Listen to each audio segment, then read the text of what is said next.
while we're still talking about the law, another common claim is this: Jesus gave a new commandment, as if this replaces the one that came before.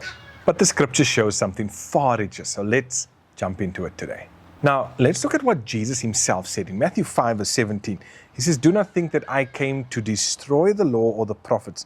I did not come to destroy, but to what?" We all know it, to fulfill. But this is where people get it wrong, because they interpret this word in a particular way. Now, fulfill doesn't mean to discard, to get rid of it. It means to bring it to completion. In other words, it means to accomplish its intended purpose. And this was already foretold in the Old Testament. It's nothing new.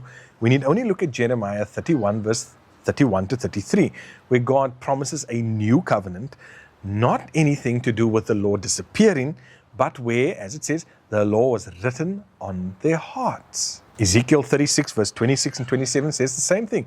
"I will give you a new heart and cause you to walk in my statutes."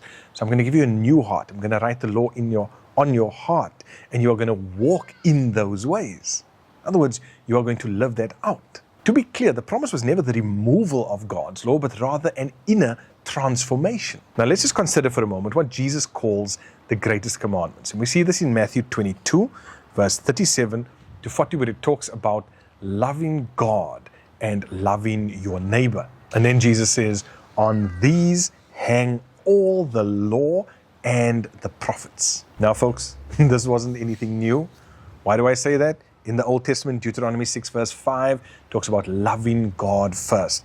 Leviticus 19 verse 18 talks about loving your neighbor. So when Jesus says in John 13:34, "A new commandment I give to you, love one another as I have loved you," it's got nothing to do with it being new in terms of its origin, but it's new in terms of its depth, new in terms of the example and standard.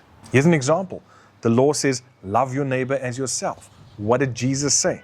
"Love as I have loved you." He's giving new depth to something that has already existed. That is fulfillment. It's not replacement. The apostles continue exactly the same teaching. Let's see what they have to say. Romans 13 verse 10, "Love is the fulfillment of the law." Romans 8 verse 4, "That the righteous requirement of the law might be fulfilled, might be accomplished in us who walk according to the Spirit." Galatians 3 verse 24 says, "The law was our tutor to bring us to Christ." And Hebrews 10 verse 1 says, "The law was a shadow of good things to come." So the law, in other words, pointed forward. It was never the final destination. So in Christ, three things happen. Number one, the shadow meets the substance. Number two, the promise becomes reality. And number three, the law is fulfilled in him. It is accomplished. It accomplishes its purpose. And you know how I love history. Historically, the early Christian church understood this clearly. For example, at the Jerusalem Council in Acts 15, we read that the apostles did not teach that the Gentiles were without moral responsibility. They didn't teach that. They were teaching that they were not under the Mosaic covenant of Israel. So Jesus did not come to replace the law with something completely unrelated. He came to fulfill it. He came to reveal its true meaning and to write it on the hearts of his people through the Spirit.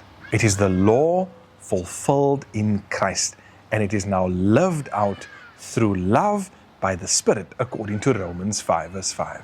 It simply means that the law is reaching its full meaning in Christ, and it is lived out in the life of the believer through the Holy Spirit. If the law was fulfilled in Christ, what does that mean for you and I as believers today? Are we still called to obey it? If so, how? Let's look at that next.